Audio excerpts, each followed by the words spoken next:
Welcome to BackpackTrack, the solo travel podcast for people who think one backpack is a lifestyle. A lot of people ask me, hey, when you're traveling, which apps are you using? And I want to provide a list what I personally think are the most important or at least the most useful apps, while traveling.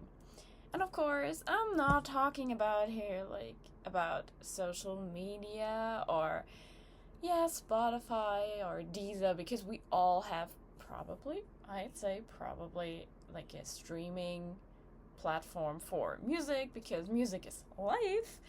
And I'm not talking about this. Also not social media, so no Instagram, no TikTok, no Reddit, no anything. It's more about apps.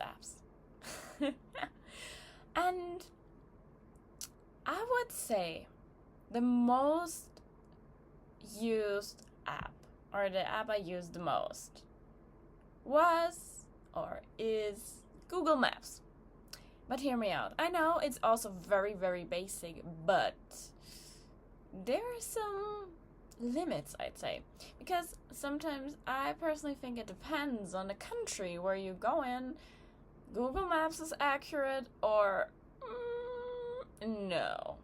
I mean, at the moment, what I would say, for example, in New Zealand, it was pretty good.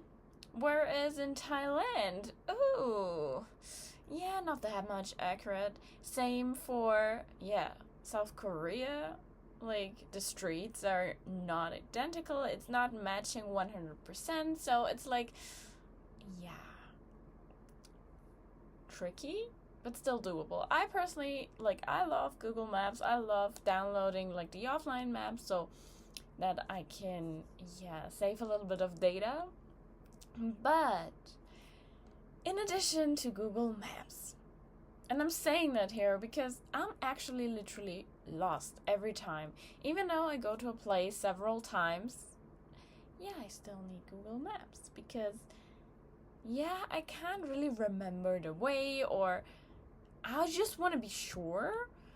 And I use another app, in addition, and it's called Maps.me. Maybe you heard of it. It's a really good app. And for example, if you plan to go to China, Google Maps will not work. And then you're pretty fucked up if you have the navigation skills like I do.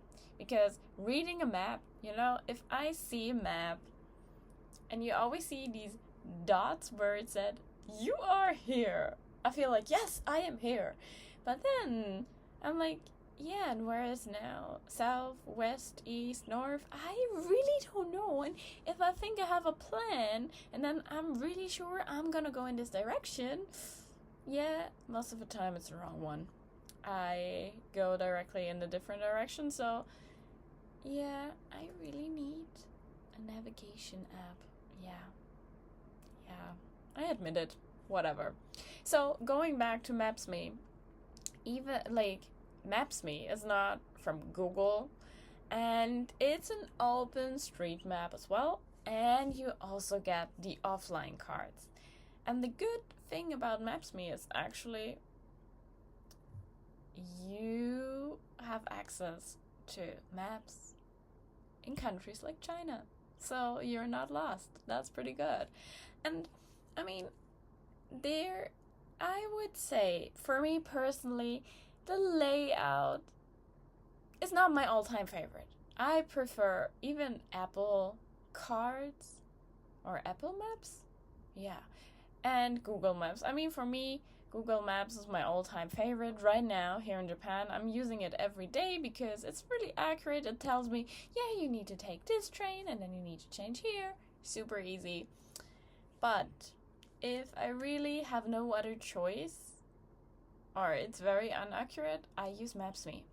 And the only thing what I don't really like about this app is that there is no real-time navigation. So it's basically, when you're having offline maps, and you have to figure it out kind of by yourself, but once you got in the right direction, it works. So I can really recommend go for Maps.me. Do just have both options on your phone, just in case if you're lost. And if you're able to read an actual card, an actual map, well done. I would love to have the skill too. Anyways, so another app which I use not actively every day, but it's working in the background every day. And it's called Polarsteps. Maybe you heard of it, maybe not. It's basically an online diary where you've been traveled to, but the cool thing is, literally what I love the most is that it tracks your route. I mean, if you give the permission, obviously, but I'm yes, I want to see where I'm going. And so once I open the app, first of all, you can make some posts. You can also have a public profile that other people see it, or you just have it for yourself like I do. And when you're having it for yourself, you can put in the stops, you can upload pictures, you can also upload small little text. I do not do any of these. I only put in the stops. And it's actually really nice because it really tracks the route where you're walking. And sometimes I feel like I've been to this place, but I'm not sure. It's maybe 2 months ago? I don't know. And then I open Polarsteps and I see, oh yeah, you've been here. Great job. Great memory. And I personally think it's really nice because you can really track your route. So when I started, I see all my way in New Zealand. Then when I went to Thailand, I saw exactly where I was going. And I think it's just fun. I like it. And especially when I was in Vietnam, I was in one place for quite a while, for 3 weeks, because I was teaching their English. And yeah, the city was not that big, but you see every time left, right, left, right, left, right, left, right, up, down, where I was walking or driving. It was really fun. So every time I see it, I'm yeah, good old times. Huh, nostalgic. And also, in the end, if you may just do a small trip and you upload pictures and texts, in the end, you can create a picture book. And I think it's great. I mean, I haven't used it because I haven't been home yet. And yeah, to be honest, first of all, I would have to insert a lot of text and pictures. And on the other side, this would be a very big book. Yeah, it wouldn't fit on 32 pages or 60 pages or even 100 pages. So yeah, but if you want that and if you like pictures as much as I do, this is such a great opportunity. So you just click, order, and then you get a book with all your memories. And yeah, I really love it. And speaking of an online diary, there's another app called Day One. And I used it very often because on my first travel, I was very old school. I had my book with me and a pen, and I forced myself to write every day something in my diary. What I did, what I've experienced. I'm glad I did it, but while doing it, I hated it because me writing texts is I don't know. I always think I sound like a child or like an elementary kid. I mean, probably not. It's a little bit more advanced. But anyways, it's today I did this and then I did that.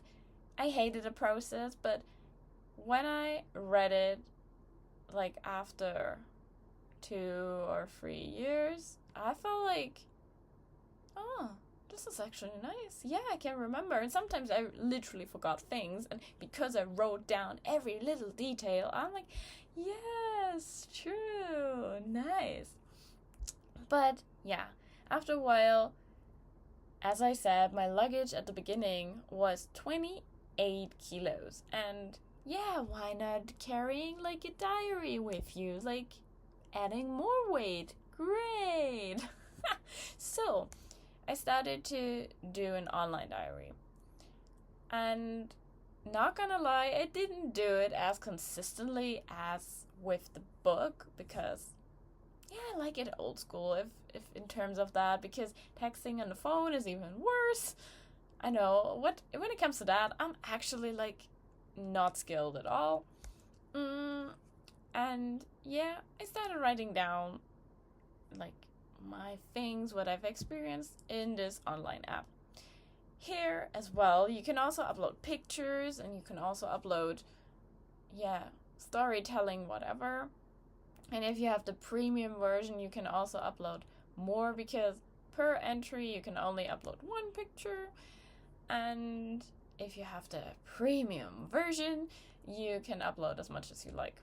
I didn't use it because for me it was just for the text, and it's a great way to memorize things. But not gonna lie, at the moment I'm really, really lazy. I didn't do it at all.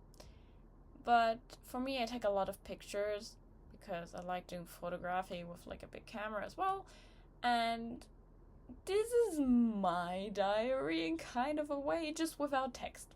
So it's all relying on my memory. So that's how I do it right now. Anyways, another app which is very important to me is actually Happy Cow. For those of you who eat everything and are not vegetarian or vegan or have any other restrictions, you probably can skip this part. But for me, I'm actually I'd say 90% vegan. And while traveling, I realized this is hard. This is especially when you go to countries like Southeast Asia where it's just normal. Everyone is eating meat, everyone is eating fish, and also even here in Japan right now. Even though it's a super developed country, people don't really understand why you're not eating fish or meat. So it's and in addition, I'm lactose intolerant, so it's a little bit tricky to find a place. And that's why I love Happy Cow, because then I just put in some stuff, like my location, and then it shows me within my radius if there is a vegetarian friendly or vegan friendly restaurant, and you can just go there. I love it. I mean, for me, I find everywhere stuff. But, for example, right now at the moment, when I'm out with friends and we go to izakaya, so Japanese restaurants, I usually just end up eating a bowl of rice with a little bit of soy sauce and maybe some pickled vegetables, which are also very limited. So it's not the best, not the worst, but there's more than just a bowl of rice usually. So if you have any restrictions, I would totally recommend Happy Cow. I mean, the app is not for free. You have to pay. I think it was back in the days when I bought it, it was $3, and I felt whatever, I'm gonna buy it. And I can recommend it. Another thing, what I really use a lot, especially in Southeast Asia, is Grab. Grab is the Southeast Asian version of Uber, with the addition that you get food pretty quickly, and in Vietnam you can also ride a motorcycle, so you have a taxi with a motorcycle. Pretty cool, and it's cheap and it's really good. And as I actually told in one of the previous episodes, if you use Grab, you get prevented from being scammed in a taxi because the prices are fixed. You choose it. Better idea. And for the very last two recommendations, it's actually something if you wanna do volunteering. And here I say Worldpackers and Workaway, really good options. They're both not for free. They're Workaway is I don't know. Okay, never mind. I was not sure about it, so I checked it. And okay, both apps are not free. It's around like it really depends if you're like using it as a single person or as a couple, because then the price differs. But it's around $50 to $60. You might think, oh, that's a little bit of, yeah, an expense. I mean, you pay per year, but honestly, it's worth it because you get the volunteer work, and in exchange, you usually get accommodation and food. And if you use it a lot, then you can, yeah, save up actually more money because, yeah, accommodation is the most, okay, not the most expensive thing, but with food, it can be the most expensive thing. Depends on the country you're in. And yeah, but I will do a special episode like just about these two apps because I love them. And there is more to tell, and I cannot put it in 2 minutes. So yeah. And yeah, true. Now that I think about it, I thought that was it, but yeah, there's another app actually I'm using, and it's like literally like the Tinder or the Bumble for travelers without the dating factor. But it's called GoSolo. It's for solo travelers, obviously. And it's basically you can put in your itinerary or your countries you want to travel, and then you can basically swipe left or right for travel buddies. And maybe if it's a match, you can text them, and you can also make hangouts when you're in a place, and you say, hey, if someone wants to hang out, please contact me, stuff like that. So it's an app to connect. And here I'm honest, like at the beginning I used it very much because I felt like, oh, this is great, I want to get some plans with another person. Great. And then I realized, I meet enough people while being in hostels. But it's really a personal preference. And I think if you really want to do a longer journey together, it's worth it. And honestly, the best part actually about Tinder or Bumble, I think, is swiping in general. It's sometimes like just fun. But in these terms, it's not based on appearance or what you do for dating. No, it's based on, hey, I traveled to these countries, and hey, I did this, and hey, I did that. And it's actually really nice to connect to people, and you sometimes maybe get also some ideas like, hey, I want to do that too, so I'm gonna do it. So yeah, these are actually my recommendations for good apps. And still my all-time favorite, I mean, not the favorite in terms of like, yeah, it's so cool, but my most used one is still Google Maps maps me. And yeah, and of course, I didn't mention it, but yeah, music is key for me. So yeah, but anyways, so that's it for today. I hope you didn't know all of these apps, and if not, check it out. I think honestly, really, if you like memories and something like a diary, use really Polarsteps. Polarsteps is great. Maps.me is a good opportunity if you get lost and in a country like China, there's no Google Maps available. And if you want to have some Tinder swiping fun just for traveling, try out GoSolo. And until that, thanks for watching and listening, and see you next week.